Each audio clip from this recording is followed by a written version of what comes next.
And in the words of the longtime host of this show, who obviously is not here tonight, we are live today, Wednesday, October 29th, 2025, just past 6:30 p.m. Central Time. And obviously, this is not the K&K show tonight so much as it is the S&S show. Scoop Woodham's here tonight, longtime host of What's the Scoop, and of course, joined here by my brother from Football After Hours, from the football show where you've seen me over the last few months become a long time and very good friend of mine very quickly. Rob Gelosi, how you doing, Rob? Good. I'm doing really good. We got a World Series on in a little bit, so excited to talk about that and whatever else comes up. Yes, sir. And as we know in sports, in this day and age in particular, typically, you never have to wait too long for some new things to come up. So, uh, in That is fact, very true. I don't know if you've even seen it, but just in the last 20 minutes, right before we were about to go live, the Minnesota Twins agreed to a new deal for a new manager. Former Pirates manager Derek Shelton will be their new manager, beating out a couple of others, including Ramon Vasquez, bench coach of the Red Sox, and James Rosen, the hitting coach of the Yankees. Do you have any thoughts on this one, Rob? I know you're not particularly connected to either the Twins or the Pirates, but sometimes from 30,000 feet, those takes can be even more interesting. Well, I mean, I guess my biggest question is is this a Robert Saleh type thing where he was just bad with the Pirates because of the roster construction and because of the infrastructure of the ownership, kind of like Saleh was with the Jets, or is it more that this just feels like a bad hire? Because that's what I'm trying to kind of weigh here. That's an intriguing question. I didn't mean to do the 6-7 move. Oh God! All right, move on. I didn't even see. I wouldn't have even thought of that if you hadn't said it. But yeah, that's actually a really intriguing question because I definitely know that this is a hire that's not. Excuse me. That's not going to get a lot of attention. I'm sorry, not going to get a lot of excitement, rather. And I understand why, especially guys who are brought in who are previous time who have MLB managerial experience, but it's not really anything to write home about. Um, those are typically some of the hires that get some of the least excitement. Get some of the least, uh, you know, optimism from both fans and media alike. So I think that's a really interesting thought in a comparison, putting him juxtaposed with Rob Saleh. I I do think that there's a strong argument to be made that Derek Shelton was not put into a great position to succeed, and I think that that's common for obviously for a lot of managers who are really just there for a rebuild and then let go. Even though it feels like the Pirates have been rebuilding for the last 30 years, except for in the McCutcheon's prime. So, and I wouldn't really know how to answer that. I do think that the difficulty because Shelton obviously had a strong reputation coming over from Tampa Bay, and for that to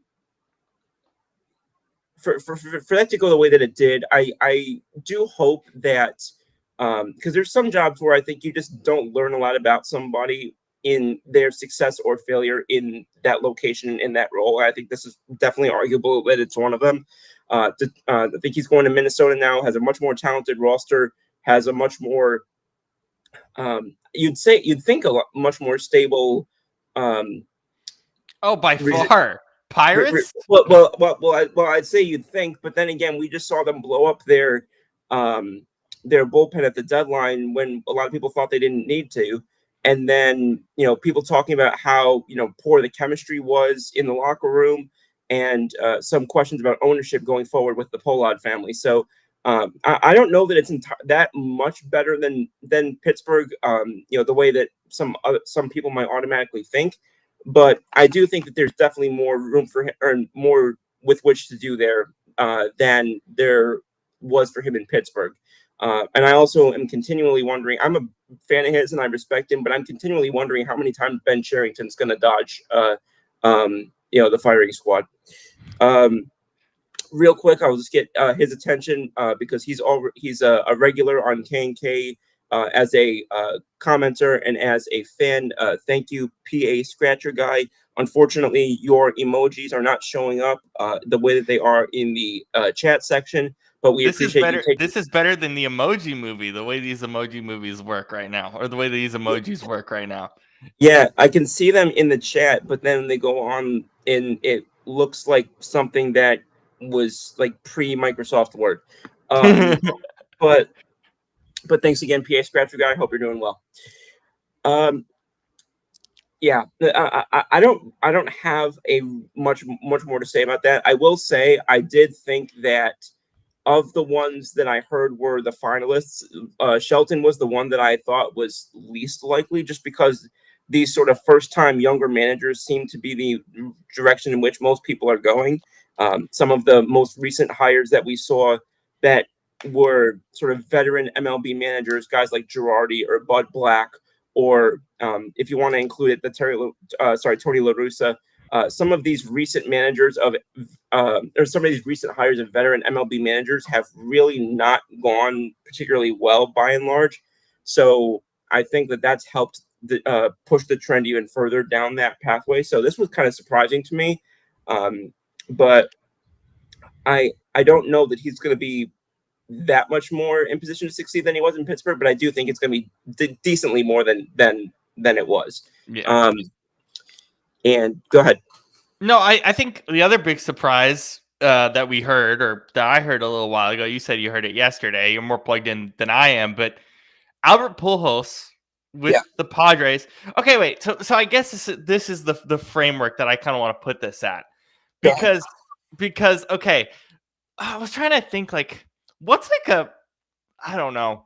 We're in such a different world than most people when it comes to sports, but like a regular everyday job. Like let's say we're trying to get like be a barista at Starbucks. I applied for it. I had an interview, whatever. Right. Let's just say that. Right. Okay. I'm just trying to think of some random job. Right. Okay. And let's say you walk into the interview and you don't leave until 9.5 hours later. How do you feel about that? Because I'm just thinking for a regular person, a 9.5 hour interview is not normal. Like, I don't know how I would react if I did like a regular everyday job and did like a 9.5 hour interview. I mean, if you think about a quote unquote regular job, that's an hour and a half longer than most people work in a full workday. So, so that part alone you'd think would be optimistic. Now, that being said, there's a lot of moving parts that go into it. You know, obviously you got to show them the facilities, or in theory anyway.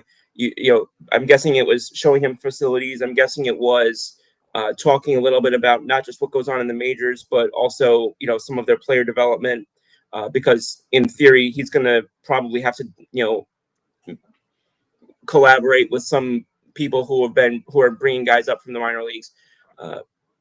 You know, talking about roster construction, talking about, you know, the vision not only for the present but for the future. So I do understand why some of these would go longer, but yeah, I very rarely heard of interviews that go that long and don't end with at least an offer. Whether or not the job whether or not there's an agreement is a different story, but at least an offer being made would and ever since he didn't get the job in Anaheim, I've thought that San Diego made the most sense for him. You know, there was some discussion about Baltimore where I thought that of anybody who was an interim hire, I thought Tony Monsolino was arguably the one that made the most sense to keep around in a permanent role. But yeah, like you said, I think that, I mean, I'm trying to think back, and it's kind of hard because there's so many coaches in every sport that get turned over every year.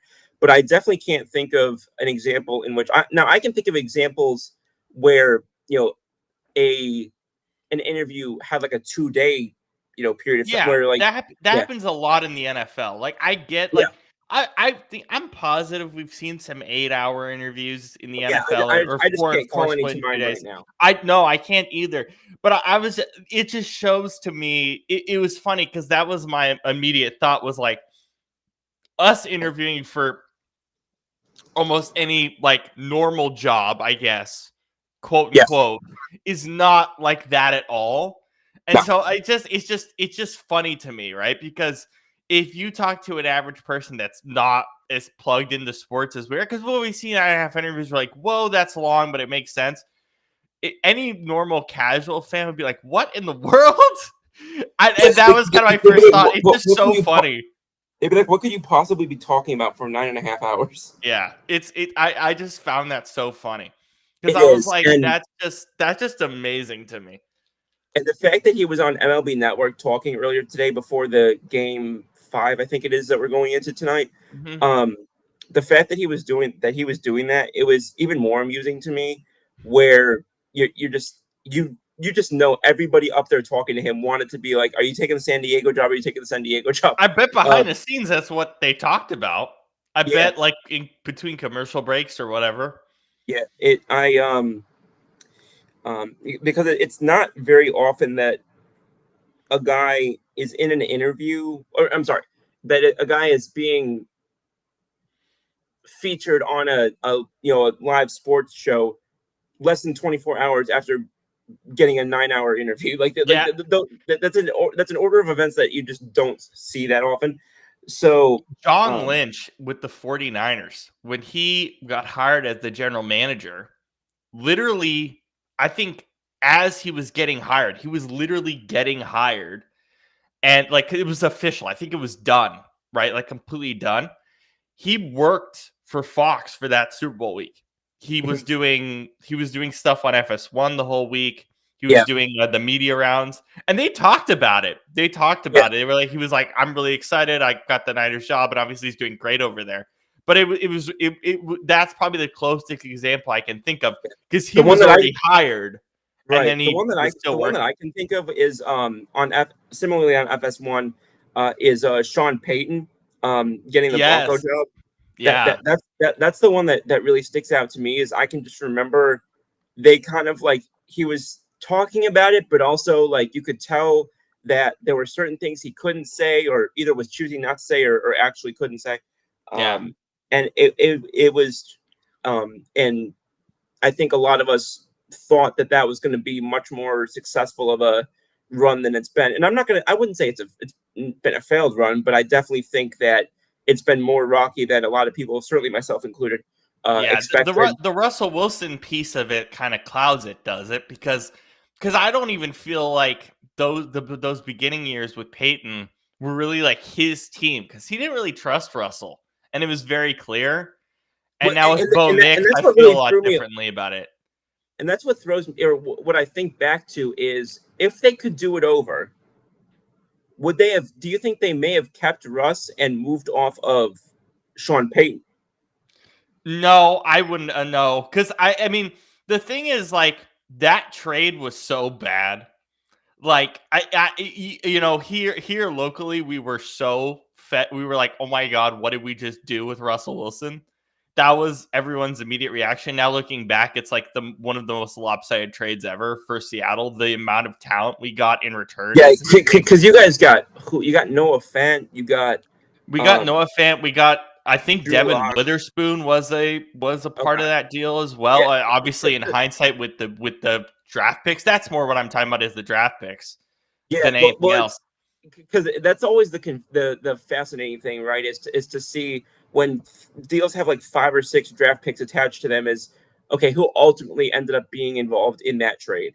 Um, Yeah, that trade, Seattle just dominated. I mean, the one trade that's like tough for me. This is kind of off top, but the one trade for me that's kind of one of the most fascinating trades. I think the most fascinating, at least in our lifetime, that I can remember is the Matt Stafford trade because that might be the one. That might be because not only was it quarterback for quarterback, but that might be the one trade where you can argue that both teams won. no, both teams definitely won. It's just like the question of who won more is what I'm going to be fascinated about. Because Yeah, the and Ram, because the Ram, we can't make that determination right now. I think no, we making that can't. determination I right think now most would be people. so wrong. Yeah, I think most people would definitely argue myself. Like, I mean, and you know that I'm a big fan of the of what the Lions have done. I've spoken very highly on golf and particularly on Coach Campbell, Brad Holmes, and Dorsey and company. But definitely, I think right now you'd have to say Los Angeles just because Yeah, again they're the ones that have the ring. But if you look at who made more progress from where they were to where they went after that trade, you can make the case that Detroit turn their organization up by a significant more margin from that trade. Again, I think it's also funny how we reacted to the trade at the time, compared to now. Because I remember looking at that. I straight up don't remember how I reacted to that trade, to be honest. I remember I was stunned, number one, because it was like, it was like Super Bowl week. I was watching like the X Games, because I think X Game, like the whatever, like some summer X Games was just randomly on ESPN or something, or was it Winter at the time? I think it was the Winter X Games at the time. Yeah, you got to look up some X Games content. X Games is awesome. It was the Winter X Games at the time, and I remember watching it and then just seeing on the bottom like the Jared Goff trade, like at the bottom line on ESPN, and I'm like, okay. But my reaction to it was, all right, Jared Goff. The rest of the trade, we'll see what happens. But Jared Goff is just a stopgap for some rookie quarterback. Right. That was literally what I said, and now looking back on it, I'm like, oh, that was a terrible take. That was bad. Well, I think a lot of us thought that, and now looking back now, he has to be one of the probably top 10 or top 8 longest tenured QBs in the NFL right now. Honestly, we'll remember him more for his time with the Lions, because he just hit this year longer time with the Lions than with the Rams. So we're going to remember him more as a Lions quarterback for sure, which is kind of crazy. No, that is crazy for sure. And I think what's almost even more interesting to me is the question for Matt, on the other side for Matt Stafford is, do we end up remembering him more as a Lion quarterback or as a Ram quarterback? Because I mean, that's tough, because like I think you and I both loved him on the Lions. I remember always making the case that he's a Hall of Famer, even without the ring in Detroit. Now he has that ring. I think he should make the Hall. I hope we both have a vote at that time when he gets in there. But it's just I don't know. It's tough. It's really tough. That one's more tough for me, because I love him as a Lion. Yeah, I did too. It's just I think that, because, and similarly speaking, I think I would argue, because obviously the peak of his accomplishments was obviously higher in Los Angeles, but I'm more impressed by what he did in Detroit for so long. Yeah, because we'll always remember the connection between him and Calvin. I don't think we'll remember as much with him and Puka or him with Cooper Kupp. I think him and Calvin was like just the standard. Right, and I'm guessing that if I went and looked it up right now, I'm guessing his touchdown, sort of quarterback to receiver touchdown total, I'm guessing is still higher with Calvin than it is with anybody from Los Angeles. I would assume so. I mean, that duo was incredible for all those years. I mean, remember 2012? I mean, oh my God. Yeah. I mean, I remember 2012, but I mostly remember 2012 for us going 4-12. I remember 2012 because of that stupid movie. What movie? The movie 2012. Oh, I never saw that. Honestly, it's just goofy. It's just so goofy. Yeah, well, it's like I know, like, for the memes and for the, like, what it was at the time, like obviously how huge it was, but it made way too much money for its own good. Like I think it hit $1 billion. I'm gonna double check. I think about this every year. I think it hit $1 billion at the box office that year, and I don't think the budget was. I don't think the budget was that high either, because it came out in 2009. I'd be so curious to look it up and see, like, what the top grossing or top whatever the total or whatever the phrase would be movies of all time are. Oh, it's I mean, it's Endgame, it's Avatar. What's fun is on Box Office Mojo. That's the website you should look up, is Box Office Mojo, because they have everything from every year too. They have top grossing of all time, but they have like per year. So Endgame would not have been my thought. My thought would have been something like Titanic or one of the Star Wars films or something. No, because Endgame at that point for Marvel, like, everyone went and saw that, because that was just the stuff back then. From like 2008 to 20. Well, I would say more so 2012 actually, when Avengers came out. I think that was the year the first Avengers came out. I would say from then to 19. Now I have to look this up. Top grossing movies of all Yeah. time. The budget for this for 2012 was 200 million, which is nuts compared to how many 200 million dollar movies we have right now. And it made, I mean, so you double budget for marketing. So 400 million would have technically been the total budget of the movie. 200 plus or times 2 for marketing. It made 791 million 2012 at the box office, which is insane for that kind of film. I just looked it up. Okay, I wasn't too far off. Titanic is fourth. That makes sense. And then the rest of the top 5 is Avatar, Avengers Endgame, Avatar: The Way of Water, and Yes. I don't even know how to pronounce this one. Apparently, it just came out. Is that the Chinese one? Yes. Yeah. I haven't seen that one, but it's already the top 5th most grossing film of all time. What? I'm not that surprised. Yeah. That went crazy. You know how many people are in China? like okay, damn. You know what? That's a fair point. You know what's speaking of, this is soft topic, but you know what's the most fascinating box office year by far? What? 2020 and 2021 during COVID. Absolutely, because of COVIDism. It is wild how before Spider-Man No Way Home came out, pretty much, it is just like the steep drop off of box office numbers. It's incredible. It's just so incredible. Well, I mean, if we can pull this back to sports, but with this, it's similarly with attendance numbers in like, you look at whether it's it can be the Yankees, the Mariners, whoever, or league wide, the annual, you're just seeing the numbers of hundreds of thousands or millions of people who attended games every year, and then it's like 387. It's just dead. I mean, it was unbelievable. Yeah, like before No Way Home, I mean, you have some that almost hit 1 billion. I remember Venom. Yeah, Venom 2 hit what, 500,000. It's like these numbers for a non-COVID or for a COVID year were pretty damn good. That's why a lot of these movies got sequels, because honestly, they got a good amount of money. But like the only one that showed up. Sorry, go ahead. The only one that showed up is on this list in particular from 2020 or 2021 is Spider-Man No Way Home. Yeah, that's the only one. That's the only one, because everyone was so excited to see it, they just didn't care, including myself. But it also makes sense that it was in 2021, so it was when stuff was kind of starting to yeah. I mean, it was in December, so it was like we were kind of coasting at that point. This is crazy to me.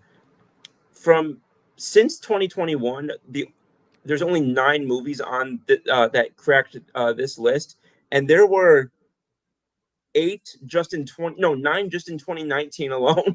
Yeah, yep. That's 2019 was a great year for movies.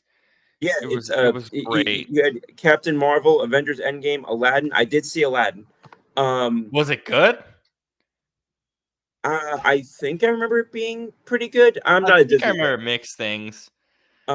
Spider-Man Far From Home, Toy Story 4. That I remember being good. It's a great movie. I love that movie. And The Lion King. I mean, to me, that's one of my least favorite movies ever. But again, that's just a personal thing. It's not. Is it? Are you? But that's the remake that everyone hated. No, I'm talking when I say one of my least favorite movies ever, I'm talking about the original one. Oh, okay, that's fair. It's fair. I don't do well with sad parts of movies. So Disney's just not for you then, because all their damn movies are so dang sad. Yeah, literally all their movies are sad. So it makes sense. Yeah, like it's, hey, you want to go watch this movie about a lion killing his brother? No, thank you. No, thank you. Hey, I watched that we watched that, I guess, when we were kids. The only other than the Chinese movie, Lilo and Stitch is the only one that hit 1 billion so far this year. This has been a bad year for movies. I went to see Lilo and Stitch with the girl I was dating at the time, and I saw it because of the marketing. That had like the best marketing ever. That was the only I, reason I saw it. I liked that movie a decent amount. I mean, Lilo and Stitch. If you ask me my favorite Disney movie, it's Lilo and Stitch. It's not even close. Yeah. But I mean, I've got like 4 Stitch plushies around me somewhere. Man, But I'm so sad. I'm mad I didn't see Sinners in the theater because this thing did not make a ton of money. It only I made was, 366,000 or through I 360. I'm saying thousand million. God yeah, damn it, it's no, million. I know I'm what you meant. messing it up, but yeah, I know what you meant. Like I'm mad I didn't see that in theaters. the thing that bothered me most with Lilo and Stitch is that there were some things that I wish they had kept from the original movie that they redid for some reason. Like, for example, the closing song. I don't know why they had to replace Winona for that one. Winona was great. I don't really get that. I guess again they're trying to make like the whole thing with these Disney live action remakes is that a huge thing that Disney pushes for some reason for bad or for good or for bad, but mostly for bad, except Lilo and Stitch, is that they or to a degree Lilo and Stitch is that they have to do something to modernize it, and some of that's just changing the story. But also they're making a second one. I think they were prepping to make a second one using like they're not copying what the second one originally was. They're doing a completely different story and they're working on it right now. So Yeah, that I might don't be a know. part of it. I don't know. I thought some parts of it were so good and so just hit so well, but to end it like that, I was like, I don't know. Yeah. And it's not that I thought the woman was a bad singer. It's just it didn't have the same energy and it wasn't like the same like chef's kiss type of closeout. Yeah. But anyway, I Yeah. will turn this back. Last thing on the movies though, I've been looking through it because I'm trying to think like we're getting to the new year pretty soon, and I'm like, what movies do I That's need to scary. watch before I what happened? What happened? No, but I was thinking What was that? about I don't know. Something happened because I was like you like Oh my jumped god, for a second. that was so loud. No, but I was looking at the movies that I'm like, what movies do I need to watch before the end of the year? It's Yeah, not many. It's not many. This is like the lowest amount of movies in a single year that I'm like, oh, I missed this. I missed this. I don't have that this year. I don't even care about seeing the Minecraft movie. I'm like, I really want to just skip that. I probably will end up I seeing it, but I mean I don't I mean care. I never. I mean I've played Minecraft 3 times in my life, and it was every time it was with my second girlfriend, and we just I don't know. I'll like if a friend of mine hits me up and says, "Hey, you want to jump on and play Minecraft?" I'm not gonna be like, "Nope." But it's Yeah. I. But I'm all. It's also a game where I'm not gonna sit here and randomly, if I want to entertain myself, Minecraft is not gonna come to mind in terms of something that I would do. Yeah. Yeah. All right. Well, that's it for the movie Yeah, side rant here. yeah, That's a good one though because it's wild. yeah. The double checking real quick, see if anything interesting has developed since other than the Derek Shelton thing. It doesn't appear to be No. anything else that's really come up. But so we'll jump into uh, the World Series now, since it's kind of the biggest thing going on in sports right now. And I don't know, I'm kind of surprised, and I don't know if you feel the same way. I do think the Dodgers ultimately take this series. I've thought that since the two teams ended up the way that they did. I've been rooting for the Dodgers to win the World Series, and uh, you know, that's still what I expect to happen. That being said, Yeah, can you you're still good. hear me? You're good. Okay, for some reason my No, it's computer fine. bugged out. Uh, but so that's what I expect to happen. I will say once again, and I've said this every round thus far, Toronto is making it more. They're holding on more than I expected them to. And at some point, I might just have to acknowledge that for some reason, even though they don't pass any World Series winning test for me, for some reason they are pesky enough and pesky enough where they kind of just feel like a team where they have to be taken more seriously than I've taken them. I didn't take them seriously in the first round. I was proven wrong. I didn't take them seriously when the Yankees were facing them. Evidently, I was wrong.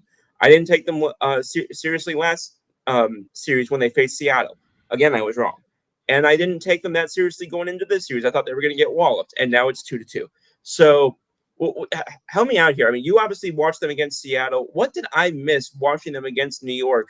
Because I was saying that I thought that we just made more mistakes than they did, and so what am I missing? What am I not taking seriously enough that Well, I I should have? think I don't know. I guess we started to feel this in the New York series. I do agree that with the Yankees, it was really clear that a lot of it was just the Yankees making mistakes. But if there's one thing that I'll counter you on, and I was thinking about this watching the game last night, it's like the one thing Yeah. that like makes them a real World Series team when we look back on it in 20, 25 years. And it feels like such a small thing because I don't think you'll remember the pitching. I don't think you'll remember the defense, but you will remember the offense. Because my God, like top to bottom, it's impressive. Like, is it consistent where it happens every game? No, but it's not going to be consistent when you're playing the Dodgers. But for them to just, I mean, what? And I have to double check. But in all the games they've won, they've blown them out, right? Because they won 11-4. They won, they won 11-4 in that game. They won 6-2 very convincingly again yesterday. These are just blowout wins because that offense is just so impressive. And so that's the difference, right? It's like their offense is just insane. Like there's not, and that's going to be why they win the series is the offense, which is really rare, right? Because like when it comes to the World Series, it's the pitching, it's the defense. And that was the case. I mean, last year was more the Yankees making mistakes, but again, the Dodgers pitching was really good that series last year. This might be the one series that we'll look back on and be like, yeah, offensively they were just the better team, and that's the difference. Yeah, and that's the weird thing is most people, myself included, think that pitching and defense is what's going to carry you to a title. And I mean, and we saw last year with the Yankees, at bare minimum, maybe I wonder if maybe now in this day and age, it's not that great pitching and defense is what's going to win it to you or win it for you, but bad pitching and defense can Oh, lose it for you. Maybe that's what it. Maybe that's more of what it is right now. Because I start looking around, and what are you doing? I start looking around their stat lines this current series, during the World Series, and Alejandro Kirk has an OPS over 1200. Vladimir Guerrero Jr. has an OPS over 1,000 as usual. Addison Barger has a OPS even higher than Vladimir Guerrero and is hitting 429 and has a 429 OBP. So all four of those guys. So and even outside of that, you've got guys like Dalton Varsho who has a 753 OPS. You've had, and even the guys who have been struggling, they're still not going to be guys that are going to be, just rolling over. Ernie Clement has 19 plate appearances, has only struck out twice. And shout out to Ernie Clement because he and I are from the same hometown of Rochester, New York. But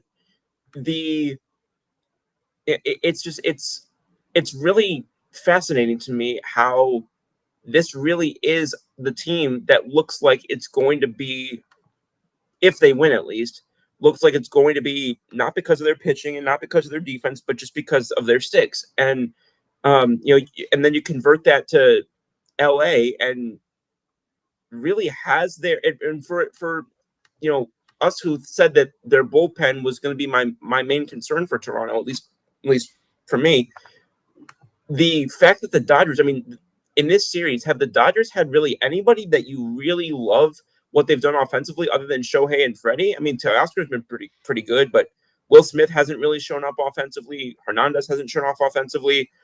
Andy Pages has been terrible. Mookie Betts hasn't been good.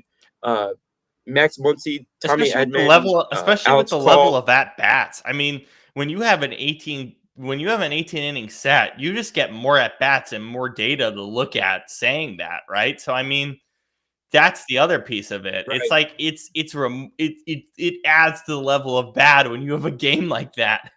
We have a marathon like that. It really does. because obviously you're going to be exhausted by 15, 16, 17 innings, but so is the other team. And if there was a team, that I would have expected to be able to come back from that, it was Detroit. It was LA. It wasn't Toronto. And I run through six of their main guys that have just not, or at least five of their main guys: Hernandez, Edmund, Muncy, Betts, and Pages. People have been getting on Pages the hardest. The one that would be alarming me the most is Mookie Betts, because for the longest time, people thought that he was right up. Like, people put him in the conversation, like right behind either a Shohei or right behind a Mike Trout when he was in his heyday. Some people argue that he was even better of a well-rounded, all-around player than Trout was. I didn't buy into that, but I can see where the argument's coming from. And he's just had an atrocious.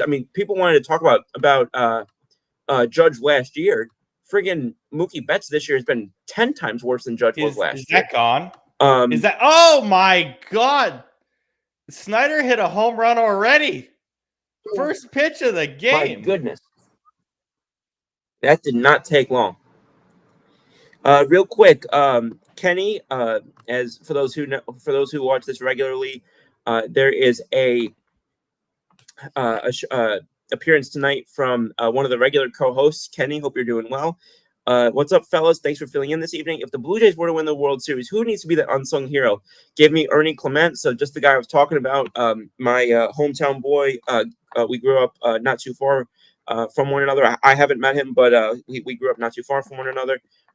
Give me Ernie Clement. He has to get on base and do what he does on the base. I would agree, honestly. That's a really good choice. Yeah, I think so.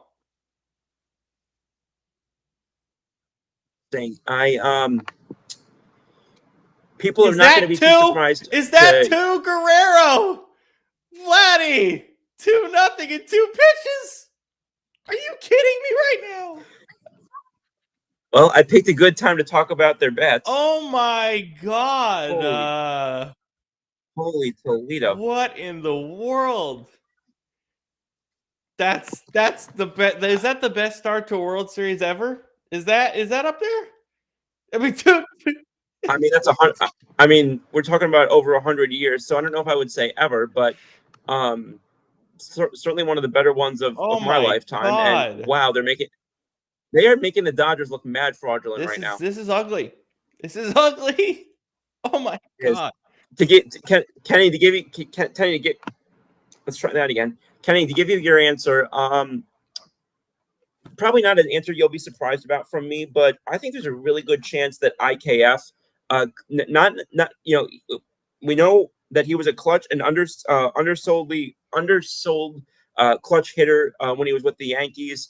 But also not just that, he can play solid defense. You can put him in a lot of different places, and he's a solid base runner. I don't think he necessarily has to come up with the home run to have an impactful moment. A lot of times, the big moment late in a World Series isn't from your superstar to begin with. A lot of times, it's from that third guy off the bench. So I can see it being him. The other one that I could see is Miles Straw. Miles Straw is somebody who has a lot of fans around the league. He had not a great season, but a good enough season. He had 12 stolen bases this year. He hasn't gotten his first hit yet this World Series, and I think you could really see him be somebody who, if you believe in do, I think he's somebody that you could see get his first hit at a very high leverage moment for Toronto. Can we talk about Blake Snell? Is this as bad as it could get for Blake Snell in a postseason? Well, so here's the thing. I'm glad that you mentioned Blake Snell, because I've argued with a lot of Yankees fans about a few different players that they wanted and I didn't. And Blake Snell is probably one of the biggest. I don't understand why people consider Blake Snell one of the great pitchers of our era. I have always thought that he tends to get some help from solid defenses he's had. I think that his control and his command have never been something that I really love as a starting pitcher. Again, he's had some very good years. And I'm not going to dispute any of that. But I don't know. I never saw him as a pitcher that I would throw him into a pivotal World Series game and be excited about it. Like he's Yeah, not I that mean, for this me. is Snell versus Savage. We'll see what Savage does, and that's another hit for Toronto. Oh my God, Snell could be out of here quick. By the way, for Toronto, they just put up the stat. This is the first ever time in World Series history that 2 home runs have been hit back to back to start a game. So yeah, this is by far the best start you could ask for. But yeah, But I do think if you're asking me holistically, is this one of the best World Series in modern baseball? I do think that the it's answer been would be yes. amazing. I think It's that been amazing. I think I think that if you're a baseball fan with no rooting interest in Toronto or Los Angeles, people were telling me for the longest time, nobody wants Toronto, LA. Nobody wants Toronto, LA. I don't think that first and foremost, as I said the other day, Toronto and LA are two of the 3 teams that spend the most money per percentage of revenue on their player payroll. And who is that? I can't tell who that is. Yeah.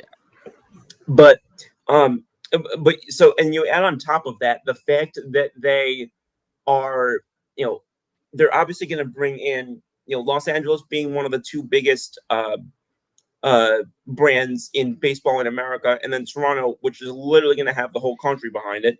Because I don't know. I don't know many Toronto fans who are going to be rooting, or I'm sorry, many Canadians who are going to be rooting for the Dodgers. That's just me. Aren't the ratings down by a little bit this year? I thought I read that earlier today. I think they're down by a little bit, which I think makes sense because, I mean, Dodgers, Yankees. It's still really good, though. I mean, here in the U.S., it's averaging like 12.5. Oh, you mean down? Yeah, from down last from year? last year. I think by a little bit. Yeah, down. Yeah, down from last year wouldn't surprise me, but I heard people say that they thought the ratings were going to be like bad. No, they're not bad. They're just down from never last year. But I was like, it kind of makes sense. Like, it makes sense. Yeah, I mean, are the is the Yankees Dodgers World Series? I mean, I don't know that you're ever going to match those types of ratings because people are going to be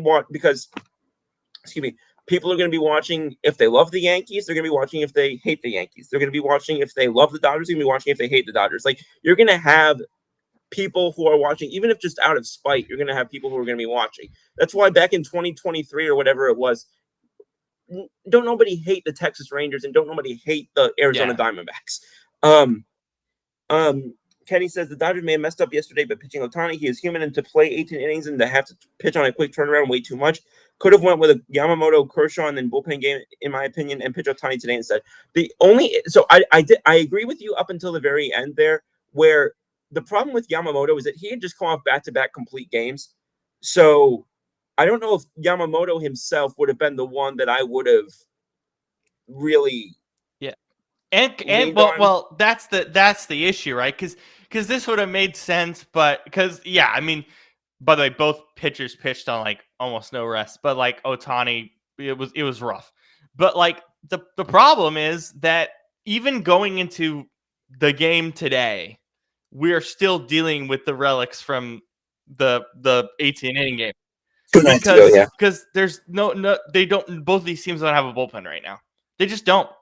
They literally don't. Like they don't, right? So it's like if you were to pitch a bullpen game like yesterday, it would have been impossible for both teams because they didn't have a bullpen. And they still had to go to their bullpen. I understand why the teams didn't want to go to position players pitching, but I think it really would have helped them both. I mean, like they did at that point, they didn't really have to, thank God, because it would have been. I mean, that's the thing, though. Like, there comes a point, like, because it's the World Series. I mean, every game matters. Like, this game matters a heck of a lot because we know the history.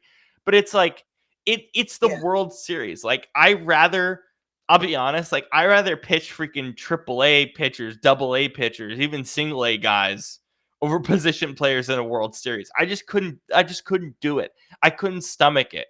Cuz like guys, what do position players pitch on average? What, 60 miles an hour, 50?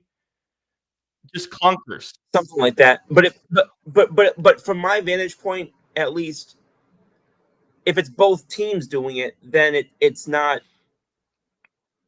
No, it's not inequitable. inequitable, but I'm like, I don't know. For me, it's like when it's the World Series, like I want to win every game. I don't, no matter how late it goes. No, no. I want to win every game too. I mean, that's the reason why. I mean, you will never again, God willingly, see me stay up until 3 o'clock in the morning for a game that the Yankees, Eagles, Pelicans, or Flyers are not playing it. I mean, look, I really love the fact that we have no Manfred Man in the postseason, but like, oh my Me lord, too. that was a lot. Like that was a lot to stomach. But see, here's the thing. With the way that things were going, I don't know if the man for men would have made a difference because they teams couldn't put multiple and that's why. And here's an argument that I'll make, and you may disagree with me, and if you do, I'm very curious as to that. So, but people talk about how not everything should be about the home run. Sometimes you need to get 3 or 4 hits back to back to back to back. If you can't connect enough for a home run from one hit, you think you're going to make 3 or 4 back to back to back connections? That's where I think I wonder if you see this too. I think I remember John Boy time out this on Talking Yanks, and I really thought about it. I've been thinking about it a lot this postseason. We haven't really had a chance to talk about it, but I think baseball's kind of reverting back. They want doubles and triples. They want guys on base. They don't just want the home run ball all the time. And honestly, I just think that's better baseball. Because I get so tired of what I think for the longest time, I got tired of watching every team just be like, oh, go for the home run or strike out. It's like, the what? A double matters. Like, what are we doing? Like, what are we doing? I'm not saying it's bad baseball, but in my mind, I'm thinking, you're telling me you'd rather instead of out of 4 players trusting one to be able to hit it hard enough to get a home run, when you probably have at least 3 of those are probably power hitters anyway. Well, you're telling me that instead of that, you'd rather, off of a pitcher who you're struggling against, you think, oh, I can string together 3 doubles. I just think that's better baseball. Against I somebody just think it's more fun. I really do. Well, I'm not saying it's more. No, I'm not saying from an entertainment standpoint. I'm saying from the standpoint of a team trying to be able to come back. No, against the I agree. I'm just it, adding to it that I think it's also more entertaining baseball. I just think it is. I'm not disputing that, but I'm asking you, taking the entertainment out of it. Do you? Oh, agree or disagree with what I'm saying? I absolutely agree. I really do. It's just I think that's part of why I'm really like really enjoying postseason baseball the last couple of years, because it's just like doubles and triples are fun. It's just fun baseball, and then at the same time, I just think it's better for the teams. The Dodgers are so ridiculous if they lose this series. How do you lose a series on which a guy who was able to move from right field to shortstop is not even your best athlete? How the hell because do you again, do that? Toronto's offense is that good. And again, okay. Another piece of this that I think is important to discuss is, remember, why was the talk after Tuesday or after Monday going into Tuesday, that crazy game? Why was the talk all about intentionally walking Ohtani and I guess also Vladdy, but mostly Ohtani? Because then on Tuesday they didn't do it. On Tuesday they pitched to both of them for a majority of the game. I mean, I was the one saying that I didn't understand in the 7th inning of that game on Monday. I didn't understand not intentionally walking. I'm fine with intentionally walking in key moments. Like, that's the thing. These teams are doing that. It's not like in the 3rd inning they're intentionally walking Ohtani. Like, people were acting like that was the case. I was like, what are you watching? Like, wait, hang on. I'm not sure I'm understanding what you're saying. So you're not understanding why they intentionally walked him in the 7th inning, or you're not understanding why people had a problem with it? People had a problem with it. I just didn't because me people neither. were acting after Monday. Like, people were acting like they intentionally walk Ohtani in like the 3rd.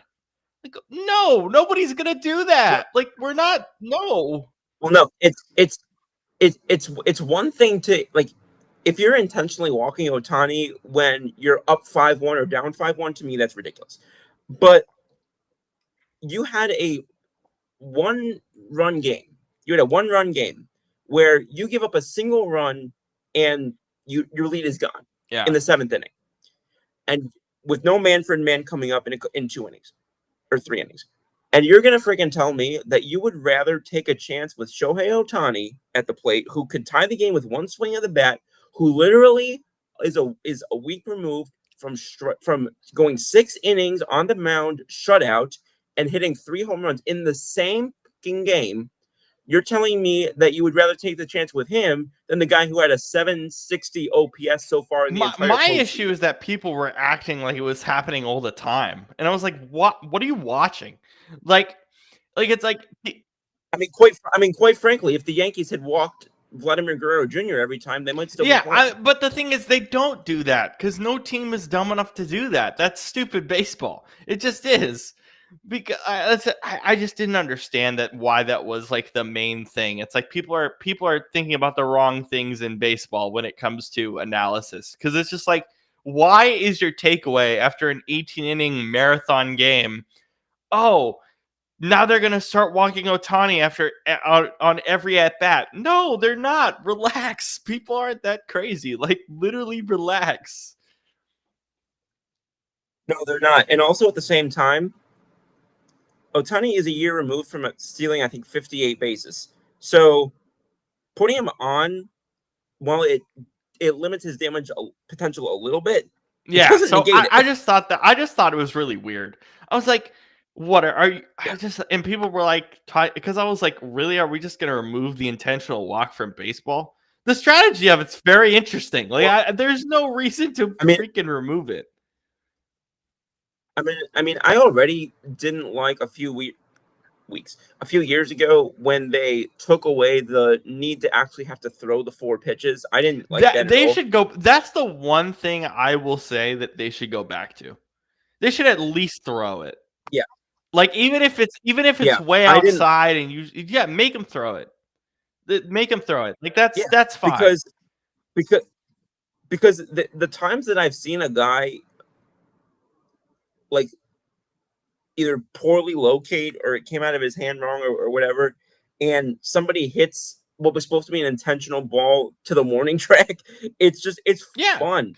It's just funny. Like, I agree with what they said on baseball. What is it on Talking Baseball? They were like, just make him throw it. Do the embarrassing thing and make him throw. I'm like, yeah, that's fine. Just don't remove the whole thing together. If that's what we're doing, then I have a huge problem with that.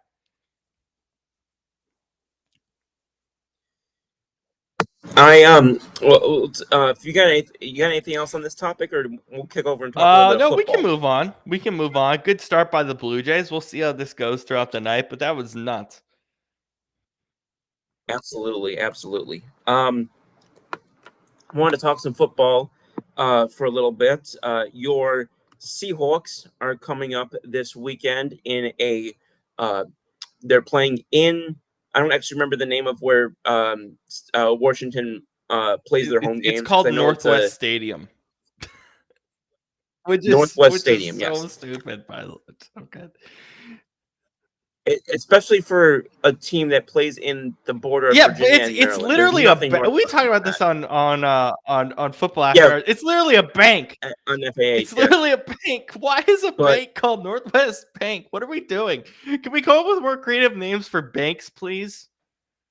Don't rob me, bank. Really. There you go. That's a bank title. Don't rob me, bank. I mean, your name is Rob. You can start that one. Yes, Robert the Robber. Yes. But okay, so we've got this coming up.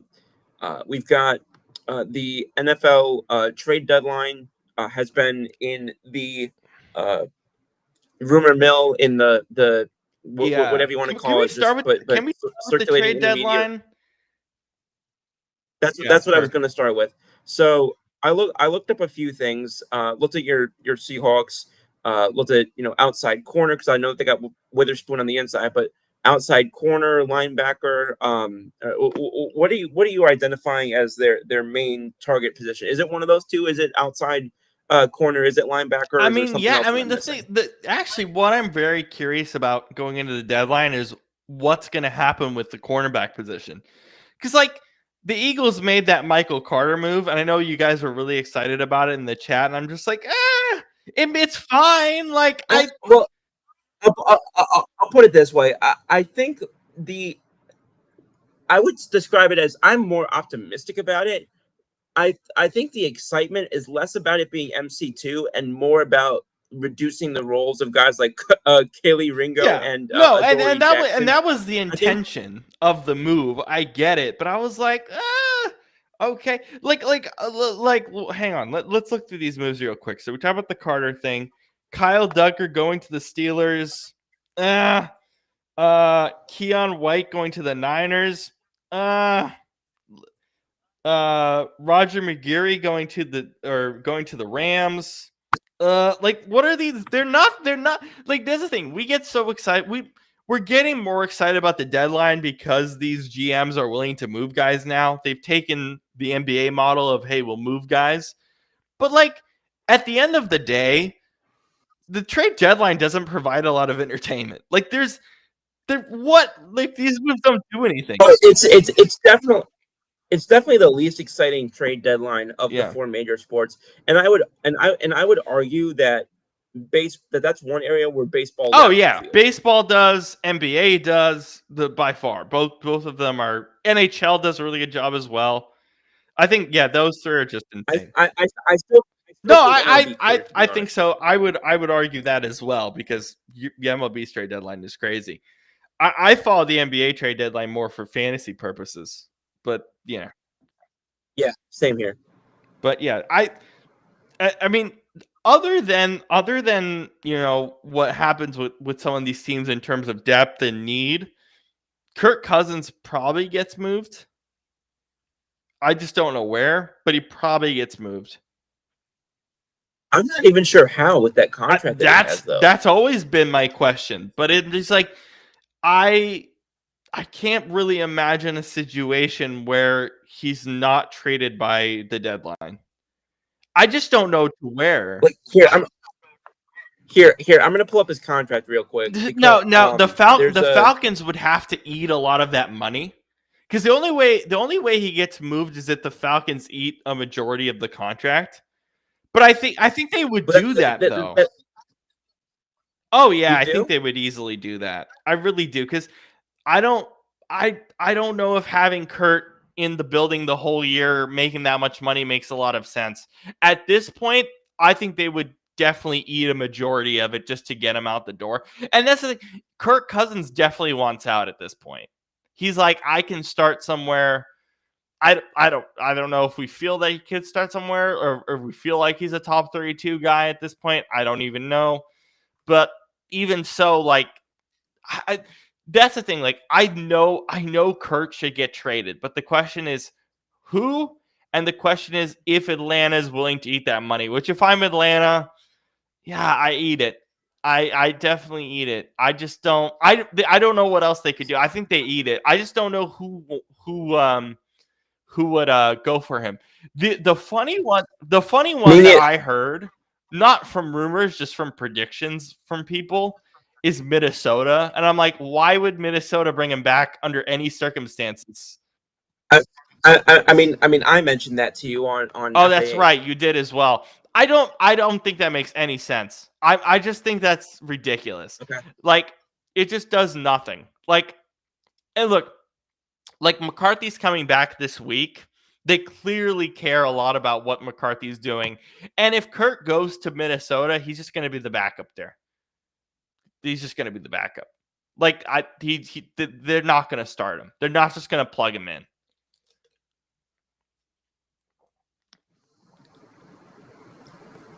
Yeah, no, excuse me, sorry. I don't know. I'm crunching the numbers here a little bit, and it doesn't seem like the craziest. Like, it's not like a unpalatable difference between cap savings and dead money, but I don't know. If you're a rebuilding team, which I would definitely consider, I don't think they consider themselves that is the issue. I don't think they do. I think But I think they look at what they did, particularly against Buffalo, and think, yeah, we're at least closer to a contender. Honestly, I think Atlanta feels that way. And I do we agree with it? No, but I think internally they do. their GM is who? The GM's who? Is it still I Scott think Fitterer? so. Yeah, I think so. Because or I can't remember. Is it Fitterer or I Fontenot? think it might be fun though. I think so. I just I'm I checking. wanna look at I just wanna know. It's Yeah. It's Fano. I Fontenot. thought okay. I can't I can't remember who Fitter or where Fitterer is. Um, oh, Okay. he's in Washington. I'm I don't trying to know think of how. teams for Kirk Cousins. This is a weird one. This is a weird I'm, one that doesn't make any sense financially, but I'll throw it out there. This makes no sense financially at all. Miami, even though it makes no sense financially at all. Miami well, there. it's just like I'm going team by team, right? You're not making that financial commitment if you're a team that's not in position to No, potentially make a run this but year. that's the thing that And I'm thinking about is like the thing I'm thinking about is okay, what if Atlanta theoretically takes 3/4 of the money? Says, hey, we'll take 3/4 of it. but do you under like the issue that I would have with that is how are you like what incentive would they have to do that? The incentive is to get him out the, the door because he's unhappy. but but as a quarterback, like that only is so meaningful. You know what I'm saying? Like you still have to you still have to be made worth it in rep in compensation in the trade. And I just don't know who's going to be giving up enough for them Yeah, to I do mean, that. well, yeah, I guess. Wait, when let me think about this because oh yeah, because Russell Wilson got cut. Yeah, I don't can I think they can take on money. The one team that's completely obvious and I could absolutely see happening, it's New Orleans. I think that's the only one that really I mean New Orleans has their cap issues as it In, is. the, in, in division? Yeah. Honestly, that's the I mean, yeah, in division's the only issue, but I, the only one that makes sense. Now again, we are seeing Tyler Slow. and We are seeing the rookie. and the We are seeing Saints are Tyler Slow or whatever his last name is this week finally start. So maybe they just want to see what he's about. So yeah, but it's also but like and they're perennially the Saints are known to be perennially like the worst cap team in that's the the other league. part. Like that's what makes this really hard is like can Atlanta even take on that much money? And then like who's Like gonna yeah. I'm sitting here right now. And I think there's what 6 days until Yeah. the trade November deadline. 4th. I don't see any I don't see any possible way that it makes sense for them to trade Kirk Cousins. Yeah, Like because I don't see a team that's I don't see I don't see a team that well, the thing is, I guess the best way to put it is which team is outwardly interested in him, and I don't see a single one. Except maybe New Orleans. like if there were a team that by their rushing game and defense they were doing well enough with an average quarterback that they were just thinking or with a below average quarterback that they were just thinking if we just get better enough this team can go take a run and they were hanging around well like if they were at a 3-5 I or a got four and it. four Raiders. who what is the Raiders They're record? terrible. They're 2-5. But this is Pete Carroll. Well, this is Pete Carroll, and he trusts Gino. But like, and Gino, that's another thing. Gino also has a big money deal, so there's that. Like, I could throw out teams and be like, here's more reasons why they wouldn't do it than reasons why they would do it. Well, and that's been my point Yeah, to this whole conversation is the, the only type of team that I can think of is a team like I just mentioned, or a team that had a young quarterback on a rookie contract who got hurt or was bad. That's the only those are the only so places I can think of. Cleveland, Like I, but Cleveland, but they're still paying freaking Deshaun. that is true. They're still paying Deshaun, and they definitely are not going to. They just drafted 2 quarterbacks. They are not going to go to a veteran before they see what those 2 guys have. Exactly. No, I'm just rattling them off. The Jets. The Jets I could could, wait. The Jets could do it, could they? The Jets definitely could. They would be able to because Fields doesn't have that crazy of a deal. no, he doesn't. But They're what's their one and record now? One 7. and 7. Well, so here's my question though: do they want to take on that much for give up and take on and or give up and or take on that much to bring him in when they're 1 and 7? I mean, Aaron. Well, it's clear that the ownership doesn't like the quarterback room, so there might be some pressure there for Aaron Glenn.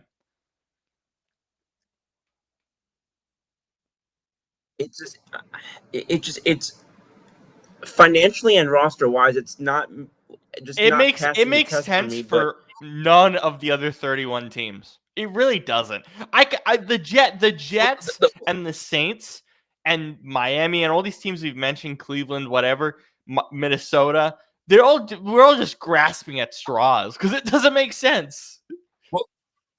that was my point. Like, I can't even make sense for Atlanta before looking for the other. I don't see how that. And the only another way that I could see it, like, and when I say it, it's like one of the only ways I can come up with seeing it is if it's routed through a third team that somehow helps facilitate the deal. Oh Like my lord. that might be the only way that I can see. Like we see sometimes happen in the NBA. That is like the only way that I can see it coming together. Or it doesn't have. What's the dead money right now for Kirk Cousins? It's like 12.5 this year. I think it's 12.5 each of the next 3 years. What's 12 in dead money? Yeah. I mean, they're gonna. Can they cut him? I mean, what would the incentive be to do that? Just to get him out, just to do the Russell Wilson thing, just get him out the door. But well, you keep saying that, but like, but That's the also, only thing. I feel like they just need to get him out. That's the issue. Oh my God! Wait! Oh Jesus! What the hell? The dead cap if they cut him is What did you? It's $75 million. where are you looking? I'm looking at Spot Track. This is to cut him at $75 million. Oh my God! There's no freaking way. If they were to cut him in season, and then 2026, the dead cap you cut it. That's right. You cut him. So if they don't trade him, they cut him in the off season in the summer because his dead cap's 35 million. You easily cut him. Okay, that's where I was finding that. Okay. Yeah, so if they were to cut him mid-season, it's 75, but if they wait, that's probably why they're keeping him. Because they cut him at the $35 million threshold. Because I remember when Russell Wilson got cut, it was ginormous. Right, but also, even in the offseason. Right, but also multiple different things, right? Because also they had the young players that they had the pathway forward with for a a high draft pick QB. Like there were elements that were in play there that aren't in play right now in Atlanta. Yeah, it's just no, absolutely. That's why the situation is different.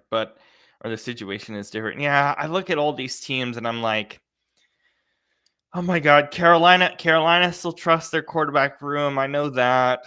Again, it's in division as well. Chicago kind of doesn't, but they wouldn't make that move at all. New York is extremely happy with what they have. Tennessee, we have to wait and see. They're not going to do it. Houston, they still trust CJ enough. Cincinnati is going to run with Joe. That's a good move. Pittsburgh will probably look at him in the offseason if he gets cut. They're not going to do it now. And that's assuming Aaron Rodgers doesn't come back. I'll say it before. The only team that really did make sense to me, and I mentioned it to you before, to me, the only team that did make sense to me from a pure roster construction standpoint was Minnesota. Yeah, no, and I hear you. I just don't think I hear it 100%. That's the only fit that makes the closest amount of sense, but I just don't like it. From a football standpoint, like Yeah. Yeah, because no, I hear you.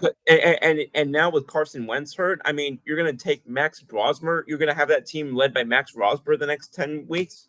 Well, JJ's coming back this week. Oh, he is. Okay, my bad. My He bad. is. So but their quarterback room is Brosner, who you mentioned, JJ starting, and then Watford, who they just signed, Yeah, I think yeah, John yesterday. Wolford.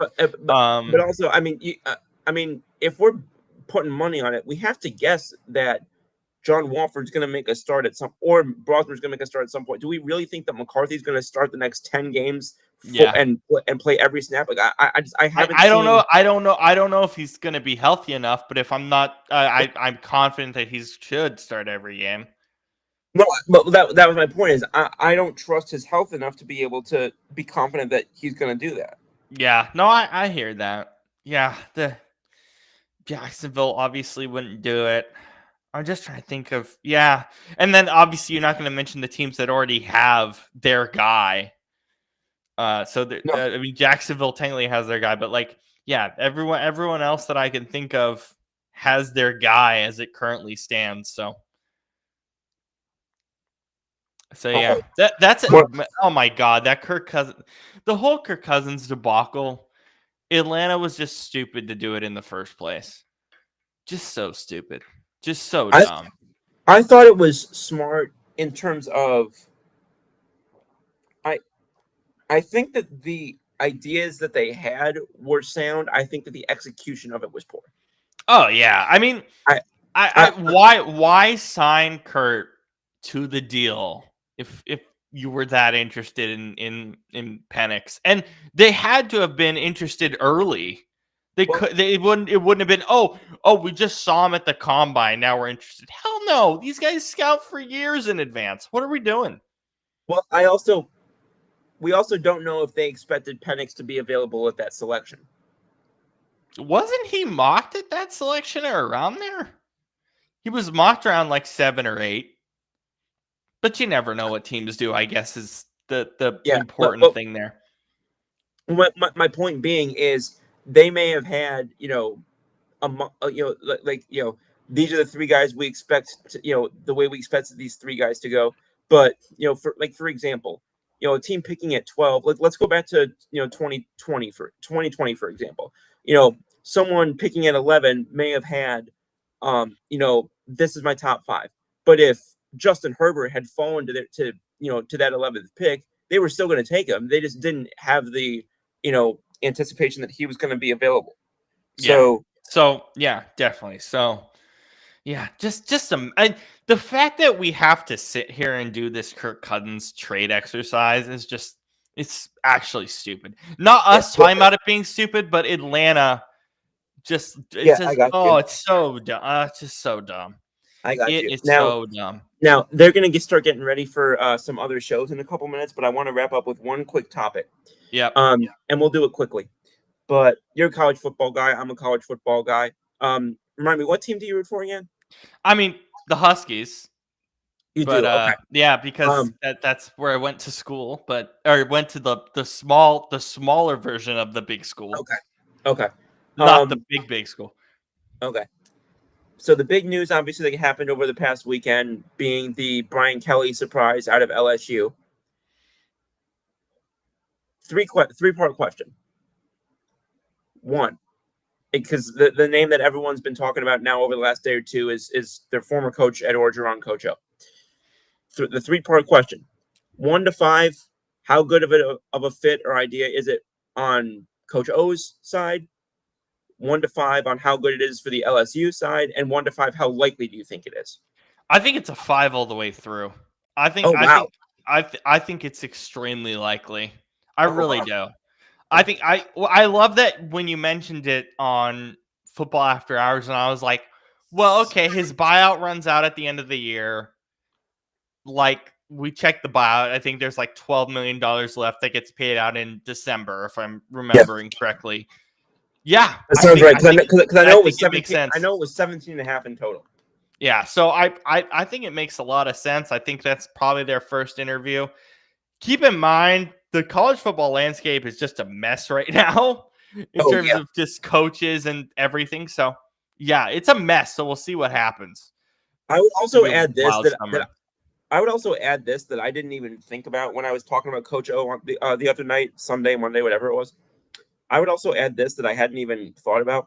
One of the big things that Brian Kelly was kind of criticized for or ridiculed for during his time in LSU is kind of trying to fit the culture, but being very clear that he didn't naturally fit the culture. I don't know if you can find somebody who fits LSU culture more than Coach O. Yeah, because I mean, the guy who's trying to speak fake Southern accents doesn't really work. No, and I mean, and we all know how just naturally Bayou-ish, Coach Orgeron is, and Yeah, I think that from that standpoint as well, because we talk about this from whether it's coaches or quarterbacks or even in non-sports like relationships type such a thing, where when a separation happens, you're typically looking for what it lacked when you cut off whatever that particular situation was. And if they think that they want somebody who more authentically connects to the culture and to that area and to their players and such, I mean, to me it makes even more sense than it did when I first mentioned it the other night. But yeah. No, the more I sat with it like you, the more I'm like, this does make a lot of sense. yeah, I got to double check what are the Huskies doing this year. I haven't even looked. Not great. Not great. Okay. I mean, I don't fall it that heavy unless we're like really good. But we did knock out Illinois off the top 25, so at least that's something. Oh, nice. Yeah, they're playing Wisconsin. They're on a bye this week. No, yeah, they're on a bye this week, and then they play Wisconsin next week. Okay. Yeah, we're not doing great. I'm not surprised though. Not surprised at all. Excuse me. Sorry. Oh, wait, Washington. That's where Coach DeBoer came from, isn't it? Yes, that's Yeah. that's where you guys got. That's where you guys got DeBoer. Yeah. Yeah. Yeah. But all right. You have anything you want to wrap up with, or quick, Wemby's just insane. That's all I gotta say. That's probably the number one thing in the NBA right now. It's just crazy. He's just insane. Just absolutely insane. Yeah, no, it's the dumbest thing I've seen in all of sports. I've never seen someone in any sport do what that man's doing right now. It's unbelievable. Yeah, I'm looking right now. 4th in rebounds, 1st in blocks per game, and not only 1st in blocks per game, 1st by over 2 blocks per game. I think he has more blocks than I think like 27 NBA teams have total so far, or something crazy. I'm looking at the blocks per game right now. So Walker Kessler and Jaden McDaniels combined get less than a half a block per game more than Wemby. It's so good. Like, it's just, and again, I have him in fantasy, so I get to enjoy it even more this year than I did normally. Lucky. I was so surprised that people thought Jokic was consensus number 1 in fantasy for categories. I thought that was ridiculous. It's like, bro, this is Wembanyama. But even minus the fantasy stuff, just watching him is a treat. It's unbelievable. So good. Yeah, I unfortunately have to watch them a little bit too often because obviously I'm a Pelicans fan. They play the Spurs quite a bit. Yeah, have fun. Have fun with that. By the way, start your younger players more in your front court in your front court. Please start Derek Queen a little bit more. Why do you need DeAndre Jordan? Well, here's the thing. Like, I don't know if they thought that they were doing a player to be named later in return for Chris Paul all these years later or something. But the fact that I am watching a team now that's 0-3 that had multi-point leads at some point in every single game makes me want to put my head through a freaking wall. It's like the Yankees season never ended. They just put him inside on glass. That DeAndre Jordan move was so stupid. Like I love Queens looks so good so far this year. I just don't understand why DeAndre Jordan made any sense. Yeah. The Pelicans will start Fears, Murphy III, Jones, Williamson, and Jordan tonight. They're starting DeAndre tonight. Yes. Oh my god. Okay. And who are we That's playing? so stupid. And who are we playing? The Nuggets in Denver. Oh my! So DeAndre Jordan going up against his former team, dude. Just play Queen. Play freaking Queen, bro. Oh my god! If he's starting at the 5, doesn't that mean his matchup is likely to be Jokic? It is Jokic. Wait, isn't Queen a center or is he a power forward? I don't remember. Put Queen. Give Queen some minutes. No, for real. But it's like I'm itchy. I'm just trying to see what he's listed as here. Well, yeah, because Queen is a center. Yeah, Queen is a center. Start Queen. Oh my god. Start the young player. He's been impressive off the bench. What are we doing? I mean, I'm glad that guys like Jeremiah Fears are getting put to the fire pretty early. But yeah. And I was really excited that we drafted him. There's something really fire about seeing a guy's jersey on the back that says 0 fears. It's so good, yeah.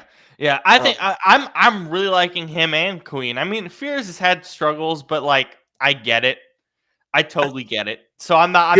Plus, it's the first week, so whatever. Yeah, no rookie's going to be that impressive, but Queen looks no, good. And it's the rebuilding Pelicans. It's Joe Dumars in his first year as the executive. It's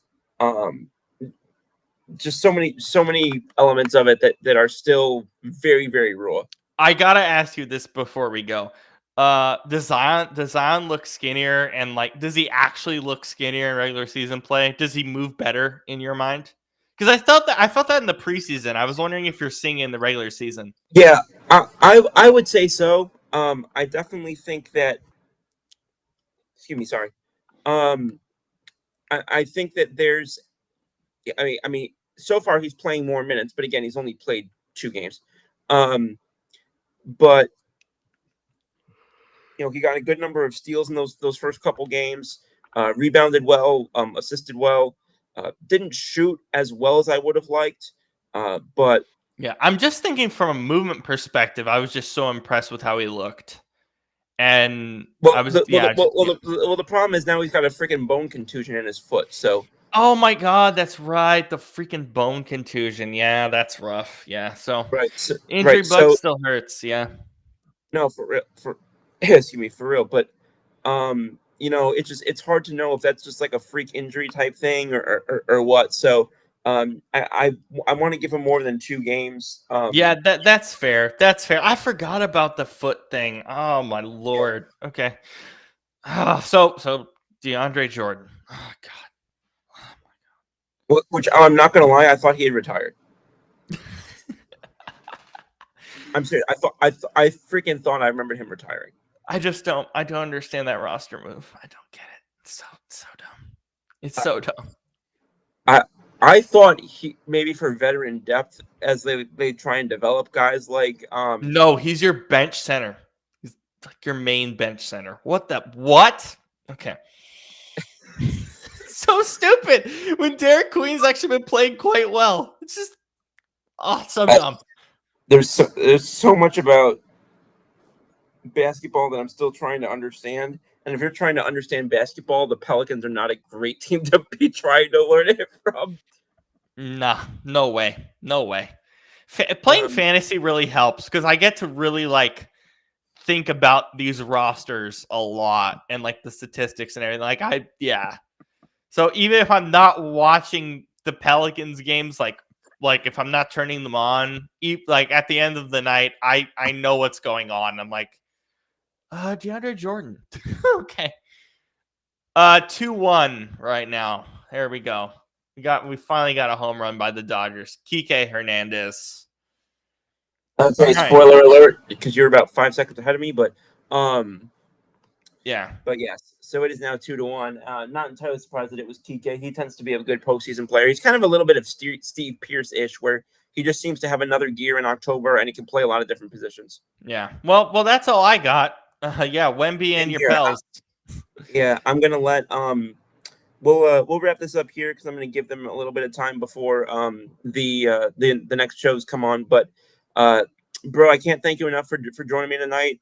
Shout out to Kenny in particular, and also Kurt for inviting me on tonight in their stead.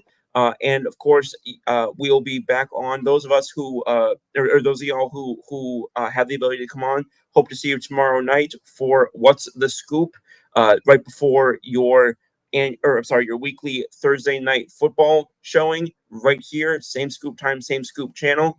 And Rob, thank you again for spending the time with us this evening. It Yeah. was a lot of fun. Thank God we didn't talk about Thursday night football. I am not excited for that tomorrow. Not even close. I straight up don't remember who's playing. It's Dolphins Ravens. Dolphins Ravens. Lamar is back. That's the only Yeah. good thing. Yeah, Lamar being back might be the only. I mean, Lamar. It'll be a good way to determine how healthy he is, because if he's even 85% healthy, he should feast on that Dolphins team. Oh And yeah. if this game's even close, then to me, I think they rushed Lamar back too quickly. Yeah, that's fair. Yeah, I'm not that excited about it. Me neither. I'm more excited for our show, but that's always the case, though. Yeah, no. We might record early. That's how bad that game's gonna be. And also, for those who haven't seen us just yet, come check us out. Rob and our other friends, Shane Hansen and Brandon Furtado, and myself over on Millions. It's a show called Football After Hours. We air at the end of every Thursday, Sunday, and Monday night football game. Hope you'll come in and hang out with us. Yeah, absolutely. We have a good time. So we'll see you guys then.